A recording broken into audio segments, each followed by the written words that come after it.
पाकिस्तान को next 1 year में 40 से 45 बिलियन डॉलर मिनिमम चाहिए और वो ज़रूरत ना अमेरिका पूरी कर सकता है ना वेस्ट पूरी कर सकता है और अरब्स भी पूरी नहीं कर सकते। ऑल्दो के सऊदी अरब वगैरह जो मदद कर भी पाते हैं तो रिज़र्व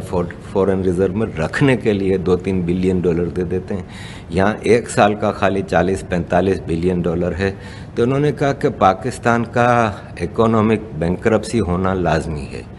इकोनॉमिस्ट कह रहे थे। और उन्होंने कहा कि पाकिस्तान इकोनॉमिकली कोलैप्स तो करेगा ही और उसी कोलैप्स की सूरत में फिर मामला सेट होंगे। और उसमें सोमालिया की मिसाल दे रहे थे कि सोमालिया में जिस तरह एक वॉरलॉर्ड्स का मैदान है, गवर्नमेंट का वहाँ पे कोई हाल नहीं है, इसी तरह फिर पाकिस्तान का होगा कि मुख्तलिफ इलाकों में जिसकी चौधराहट है वो अपना हिसाब किताब चलाएगा और पाकिस्तान में सरकार का एज सच कोई मेजर रोल रहेगा नहीं और ऐसे में इंटरवीन करेंगी सुपर पावर्स। और एक और साहब थे ब्रिटिश हैं, वो बता रहे थे कि behind the door Europe, England, America और इंडिया, क्या इन सारे सिनारियों में कि पाकिस्तान के इकोनॉमिक कलेप्स के बाद क्या होना है वो सारी चीज़ें हैं। तो उन्होंने कहा कि इसमें ऐसा हो सकता है कि बलूचिस्तान को फिर एक आज़ाद बफर स्टेट के तौर पे वो किया जाएगा कि उसमें फिर क्या होगा कि अमेरिकन इन्फ्लुएंस रहेगा बलूचिस्तान में और सिंध जो है वो इंडिया क्लेम करता है। और इंडिया ने ऐसी बिहाइंड द डोर जो मीटिंग्स हुई हैं यूरोप, अमेरिका और इंडिया की,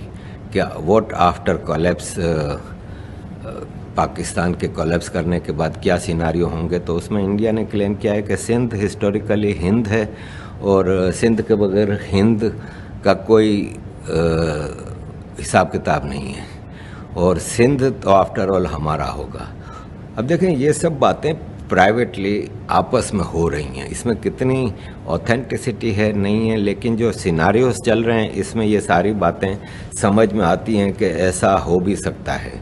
तो मैंने उसमें सवाल किया कि पीओके गिलगित बल्तिस्तान, बोले वो तो आउट ऑफ क्वेश्चन है ना, वो तो इंडिया ने ऑलरेडी कहा हुआ है कि वो हमारा है और उस पर अमेरिका और Europe after collapse of Pakistan उनको कोई एतराज़ नहीं है। अगर इंडिया अपना हिस्सा इलाका जो है कश्मीर का और गिलगित बल्तिस्तान का वो वापस हासिल कर लेता है तो उस पर दुनिया को कोई एतराज़ नहीं है, वो तो हो जाएगा, वो तो उसका तो बड़ा इशू नहीं। सिंध के मामले में वो कह रहे थे कि ये भी एक बातचीत चल रही है कि आधा सिंध हिंद को दे दिया जाए, जिसमें बावलपुर से लेकर ठट्टा और ये सारा इलाका ईस्टर्न जो इंडियन बॉर्डर के साथ सिंध का हिस्सा है, वो इंडिया भी सोच रहा है कि पूरा सिंध लेना हमारे लिए, क्योंकि जब आप वेस्टर्न सिंध की तरफ आते हैं ना तो वहाँ पे मुहाजिरों की काफ़ी बड़ी तादाद है, पख्तूनों की बड़ी तादाद है और ये फसाद का मामला चलता रहता है पठान और मुहाजिरों का। तो हो सकता है इंडिया ईस्टर्न सिंध की हद तक उसको अपने साथ शामिल करने को तैयार हो जाए। ये भी बताया गया कि मुख्तलिफ डिस्कशंस चल रही हैं। पाकिस्तान का जो हिसाब किताब है उसमें ये चीज़ें सब नज़र आ रहा है कि कुछ ना कुछ तो डेवलपमेंट होगी। अब